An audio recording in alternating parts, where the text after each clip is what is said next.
नमस्कार फ्रेंड्स, आपण मानु स्वागत करते स्पिरिचुअल मंथन को।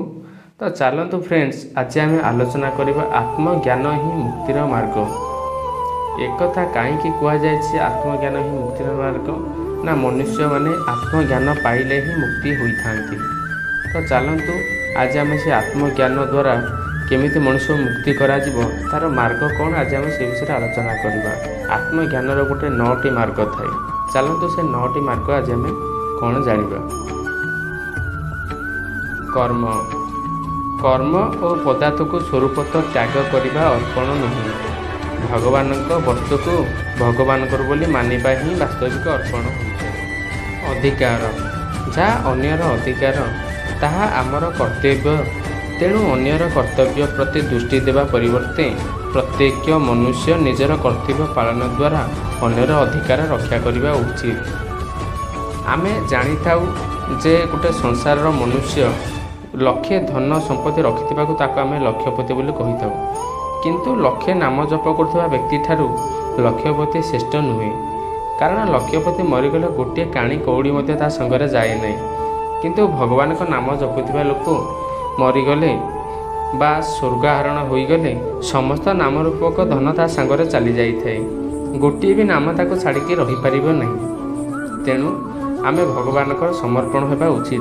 आचरण निजे आचरण करी कुहाଯାଉଥିବା कथा गुड़ी बरा बंधुक सहित सामान, जहाँ शब्द करने संगे संगे आघात मध्य देइथाए। अपर पक्षरे आचरण नकरी कुहाଯାଉଥିବା कथा केवल बारूद भरा बंधुक सहित सामान, जहाँ केवल शब्द करी चुप हो जाइथाए। काम कौन शत्रु को मध्य पूजा सत्कार बा अनुमय विनय द्वारा शांत करा जाय पारे, मात्र काम एपरि एक शत्रु होता है जी कौन उपाय भी शांत हुए नहीं। चलतु आउ गोटे जानिबा। सांसारिक दुख सुख इच्छा न कले मध्य जेपरि सांसारिक दुख मिले, इच्छा न कले मध्य सेहीपरि सांसारिक सुख भी मिले। तेणु साधक सांसारिक सुख पाइबारे इच्छा करबा उचित नहीं। साधक जेतेबेले निजर दोष गुड़िक दोष रूप से देखि व्यक्तिग्रस्त हो पड़े और सेगुड़िकर स्थिति असह्य हो पड़े, सेतेबेले से दोष गुड़िक आउ तिष्ठि रही पारती नहीं। भगवान को कृपा से दोष गुड़िक अति शीघ्र विनाश कर दी थाए। आश्रय जीव मात्र के साक्षात परमात्मा अंश। तेणु जीव जे पर्यंत निज अंशी परमात्मा आश्रय ग्रहण न करिछि से पर्यंत से अन्य मानकर आश्रय नहीं पराधीन होइथिबो और दुख पाउथिबो। जाति आउ वर्ण हृदयर सह भगवान को पाइबा को इच्छा करुथिबा व्यक्ति बा मनुष्य जेकोसी वर्ण आश्रम संप्रदाय आदि होइथिले भी एवं जेते बड़ पापी और दुराचारी होइथिले भी से भगवत प्राप्तिर पूर्ण अधिकारी।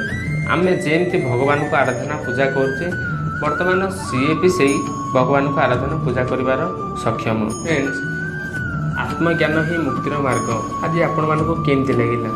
जदि आमे प्रत्येक मनुष्य यही मार्ग द्वारा यदि चलवा ताले आम जीवन रूपी आत्मा निश्चित भाव में भगवान पाखे पहुँची पार, आम भगवान पूर्ण समर्पण भक्ति करें।